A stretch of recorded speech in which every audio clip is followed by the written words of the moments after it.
Carlos Castaneda, Viaje a Ixtlán. Primera parte. Parar el mundo. Las reafirmaciones del mundo que nos rodea. Entiendo que usted conoce mucho de plantas, señor, dije al anciano indígena frente a mí. Un amigo mío acababa de ponernos en contacto para luego salir de la habitación y nos habíamos presentado el uno al otro. El viejo me había dicho que se llamaba Juan Matus. ¿Te dijo eso tu amigo?, preguntó casualmente. Sí, en efecto. Corto plantas, o mejor dicho, ellas me dejan que las corte, dijo con suavidad. Estábamos en la sala de espera de una terminal de autobuses en Arizona.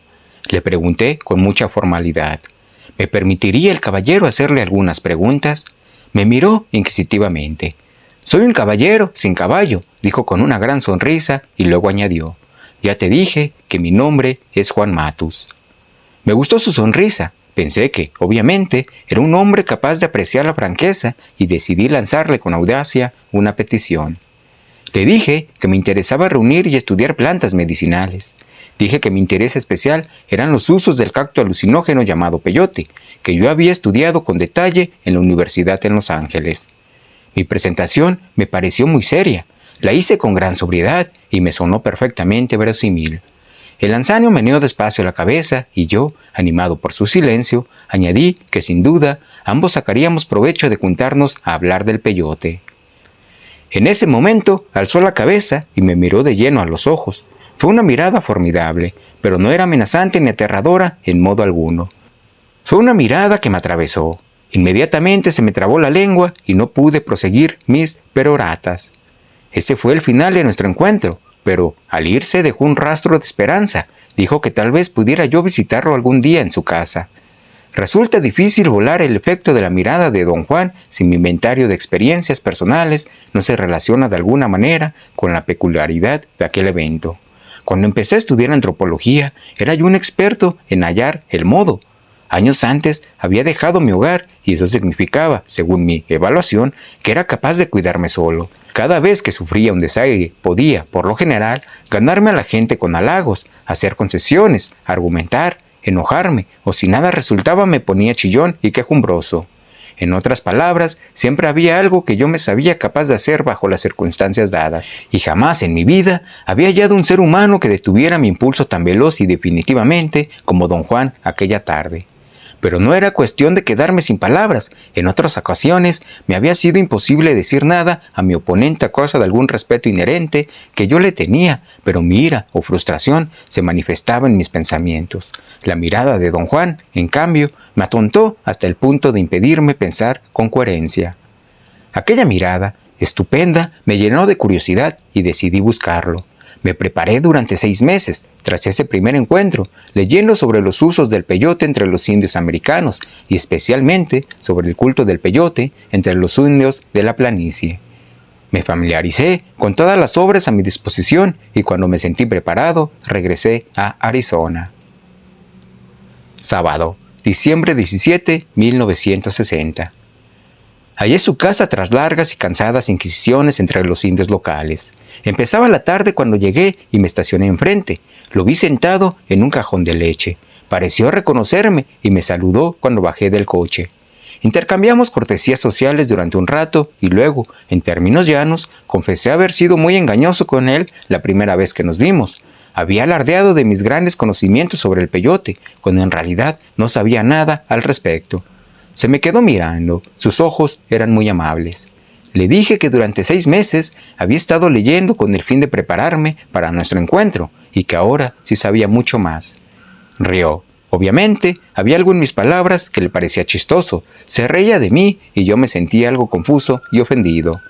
Pareció notar mi desazón y me aseguró que, pese a mis buenas intenciones, no había en realidad ningún modo de prepararme para nuestro encuentro. Me pregunté si sería conveniente preguntarle si esa frase tenía algún sentido oculto, pero no lo hice. Sin embargo, él parecía estar a tono con mi sentir y procedió a explicar a qué se refería.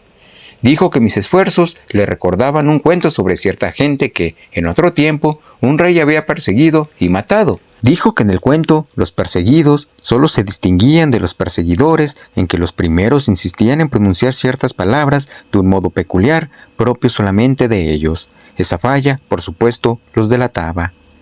El rey cerró los caminos en puntos críticos, donde un oficial pedía a todos los que pasaban pronunciar una palabra clave. Quienes la pronunciaban igual que el rey conservaban la vida, pero quienes no podían eran muertos en el acto. El meollo del cuento es que cierto día un joven decidió prepararse para pasar la barrera aprendiendo a pronunciar la palabra de prueba en la forma en que al rey le gustaba. Don Juan dijo, con ancha sonrisa, que de hecho el joven tardó 6 meses en aprenderse la pronunciación, y luego vino el día de la gran prueba. El joven, con mucha confianza, se acercó a la barrera y esperó que el oficial le pidiese pronunciar la palabra. En ese punto, don Juan interrumpió muy dramáticamente su relato y me miró. Su pausa era muy estudiada y me pareció algo cursi, pero seguí el juego. Yo había oído antes la trama del cuento. Tenía que ver con los judíos en Alemania y con la forma en que podía saberse quién era judío para la pronunciación de ciertas palabras. También conocía el remate del chiste. El joven era atrapado porque el oficial olvidaba la palabra clave y le pedía pronunciar otra, muy similar, pero que el joven no había aprendido a decir correctamente. Don Juan parecía esperar que yo preguntara qué había sucedido, de modo que lo hice. «¿Qué le pasó?», pregunté, tratando de sonar ingenuo e interesado en la historia.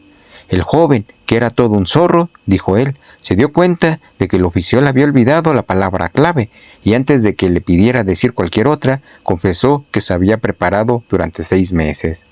Hizo otra pausa y me miró con un brillo malicioso en los ojos. Esta vez me había cambiado la partida. La confesión del joven era un nuevo elemento y yo ya no sabía cómo acabaría el relato. «Bueno, ¿qué pasó entonces?», pregunté con verdadero interés. «Lo mataron en el acto, por supuesto», dijo él, y estalló en una risotada. Me gustó mucho la forma en que había atrapado mi interés. Sobre todo, me agradó cómo había ligado el cuento con mi propio caso. De hecho, parecía haberlo construido a mi medida. Se burlaba de mí con mucha arte y sutileza. Reí junto con él. Después le dije que, por más estupideces que yo dijera, me interesaba realmente aprender algo sobre las plantas. «A mí me gusta caminar mucho», dijo. Pensé que cambiaba deliberadamente el tema de la conversación para evitar responderme. No quise antagonizarlo con mi insistencia. Me preguntó si me gustaría acompañarlo a una corta caminata por el desierto. Le dije con entusiasmo que me encantaría caminar en el desierto. «Esto no es un paseo de campo», dijo en tono de advertencia. Contesté que tenía deseos muy serios de trabajar con él. Dije que necesitaba información, cualquier tipo de información, sobre los usos de las hierbas medicinales y que estaba dispuesto a pagarle su tiempo y su esfuerzo. «¿Estaría usted trabajando para mí?», dije, «y le pagaré un sueldo». «¿Qué tanto me pagarías?», preguntó. Detecté en su voz un matiz de codicia. «Lo que a usted le parezca apropiado», dije. «Págame mi tiempo con tu tiempo», dijo él. Pensé que era un tipo de lo más peculiar. Declaré no entender a qué se refería. Repuso que no había nada que decir acerca de las plantas, de modo que no podía ni pensar ni aceptar mi dinero. Me miró penetrantemente. «¿Qué haces en tu bolsillo?», preguntó frunciendo el entrecejo. «¿Estás jugando con tu pito?». Se refería a que yo tomaba notas en un cuaderno diminuto dentro de los enormes bolsillos de mi ropavientos. Cuando le dije lo que hacía, rió de buena gana.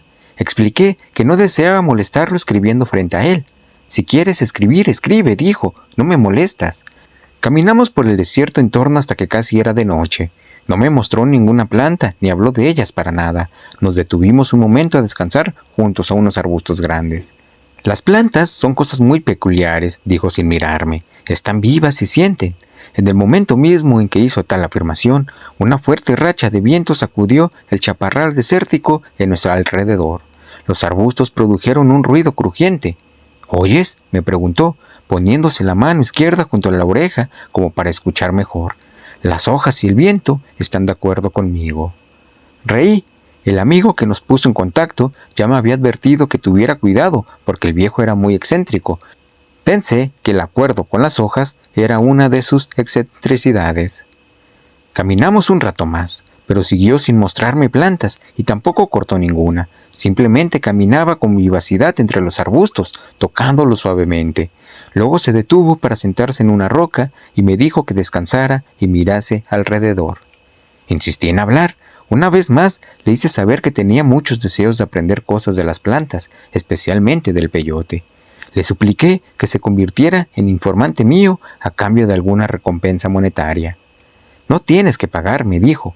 «Puedes preguntarme lo que quieras. Te diré lo que sé y luego te diré qué se puede hacer con eso». Me preguntó si estaba de acuerdo con el arreglo. Yo me hallaba deleitado. Luego añadió una frase críptica. «A lo mejor no hay nada que aprender de las plantas, porque no hay nada que decir de ellas». No comprendí lo que había dicho ni a qué se refería. «¿Cómo dice usted?», pregunté. Repitió su afirmación 3 veces y luego toda la zona se estremeció con el rugido de un aeroplano de la Fuerza Aérea que pasó volando abajo. «Ya ves, el mundo está de acuerdo conmigo», dijo, llevándose la mano izquierda al oído. Me resultaba muy divertido. Su risa era contagiosa. «¿Es usted de Arizona, don Juan?», pregunté, en un esfuerzo por mantener la conversación centrada en la posibilidad de que fuera mi informante. Me miró y asintió con la cabeza. Sus ojos parecían fatigados. Se veía el blanco debajo de las pupilas. «¿Nació usted en esta localidad?». Asintió de nuevo sin responderme. Pareció un gesto afirmativo, pero también el asentimiento nervioso de alguien que está pensando. «¿Y tú de dónde eres?», preguntó. «Vengo de Sudamérica», dije. «Es grande ese sitio». «¿Vienes de todo él?». Sus ojos me miraban, penetrantes de nuevo. Empecé a explicar las circunstancias de mi nacimiento, pero me interrumpió. «En esto nos parecemos», dijo. «Yo ahora vivo aquí, pero en realidad soy un yaqui de Sonora». «No me diga, yo soy de...». No me dejó terminar. Ya sé», dijo. «Tú eres quien eres, de dónde eres, igual que yo soy un yaqui de Sonora». Sus ojos relucían y su risa era extremadamente inquietante. Me hizo sentir como si me hubiera atrapado en una mentira. Experimenté una peculiar sensación de culpa. Tuve el sentimiento de que él conocía algo que yo no sabía o no quería decir. Mi extraña incomodidad creció. Debe haberla advertido, porque se puso en pie y me preguntó si quería ir a comer en una fonda del pueblo. Caminar de regreso a su casa y luego el viaje en coche al pueblo me hizo sentir mejor, pero no me hallaba completamente relajado. De algún modo me sentía amenazado, aunque no podía precisar el motivo. En la fonda quise invitarle una cerveza. Dijo que nunca bebía, ni siquiera cerveza. Reí para mis adentros. No le creía. El amigo que nos puso en contacto me había dicho que el viejo andaba perdido de borracho casi todo el tiempo. En realidad no me importaba que me mintiera diciendo que no bebía. Me agradaba, había algo muy tranquilizante en su persona. Debía haber tenido una expresión de duda en el rostro, pues él pasó a explicar que de joven le daba por la bebida, pero que un buen día la había dejado. La gente casi nunca se da cuenta de que podemos cortar cualquier cosa de nuestras vidas en cualquier momento. Así nomás chasqueó los dedos. «¿Piensa usted que uno puede dejar de fumar o de beber así de fácil?», pregunté. «Seguro», dijo con gran convicción. «El cigarro y la bebida no son nada, nada en absoluto si queremos dejarlos».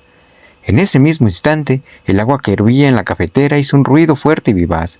«Oye», exclamó don Juan con un brillo en los ojos, «el agua hirviendo está de acuerdo conmigo». Luego añadió, tras una pausa, «Uno puede recibir acuerdos de todo lo que lo rodea». En ese momento crucial, la cafetera produjo un gorgoteo verdaderamente obsceno. Don Juan miró la cafetera y dijo suavemente, «Gracias», asintió con la cabeza y luego estalló en carcajadas. Me desconcerté. Su risa era un poco demasiado fuerte, pero yo me divertía genuinamente con todo aquello. Mi primera sesión propiamente dicha con mi informante llegó entonces a su fin. Se despidió en la puerta de la fonda. Le dije que tenía que visitar a unos amigos y que me gustaría verlo de nuevo a fines de la semana siguiente. «¿Cuándo estará usted en su casa?», pregunté. Me escudriñó. «Cuando vengas», repuso. «No sé exactamente cuándo pueda venir. Pues ven y no te preocupes. Y si usted no está, allí estaré», dijo sonriendo y se alejó. Corrí tras él y le pregunté si podría llevar conmigo una cámara para tomar fotos suyas y de su casa. «Eso está fuera de cuestión», dijo con el entrecejo fruncido. «¿Y una grabadora? ¿Le molestaría? Me temo que tampoco de eso hay posibilidad». Me molesté y empecé a agitarme. Dije que no veía ningún motivo lógico para su rechazo. Don Juan movió la cabeza en ese sentido negativo. «Olvídalo», dijo con fuerza, «y si todavía quieres verme, no vuelvas a mencionarlo». Presenté una débil queja final. Dije que las fotos y las grabaciones eran indispensables para mi trabajo. Él respondió que solo una cosa era indispensable para todo lo que hacíamos. La llamó el espíritu. «No se puede prescindir del espíritu», dijo, «y tú no lo tienes». Preocúpate de eso y no de tus fotos. ¿A qué se...? Me interrumpió con un ademán y retrocedió algunos pasos. No te olvides de volver, dijo con suavidad y agitó la mano en despedida.